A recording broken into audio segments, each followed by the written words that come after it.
One of the reasons that I highly encourage you to let me include some interviews from some of your members or employees or leaders into my keynotes is that they're going to get the inspiration from me. They're going to get very practical, tactical tools. And then in a minute or so, they are going to hear from someone who they know is facing similar challenges to them, and they will get a practical best practice. And they say, hey, if they can do this, maybe I can do it too. When I think about responding with regard, it's to know yourself. You have to authentically know how you handle information that you don't agree with.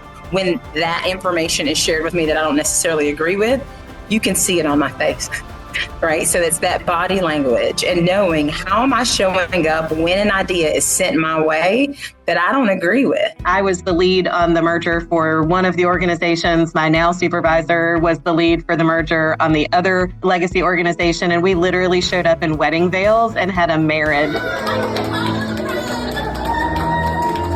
It was really entertaining, but it showed, really it takes commitment. It takes a lot of communication. It takes a lot of work to come together as a great organization.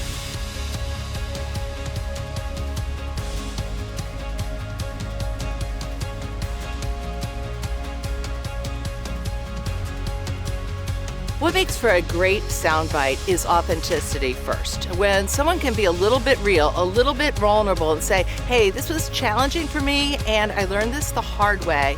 And then they give some very practical advice on how to do that well.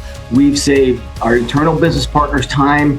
We save money for the company by not having to go through the process expenditures.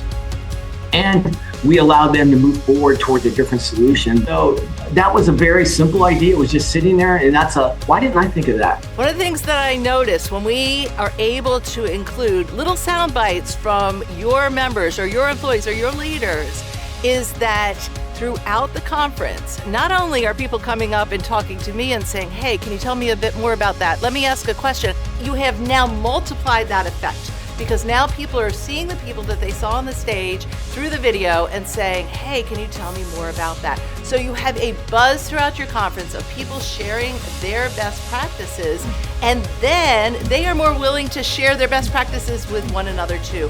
So the best practice sharing is contagious.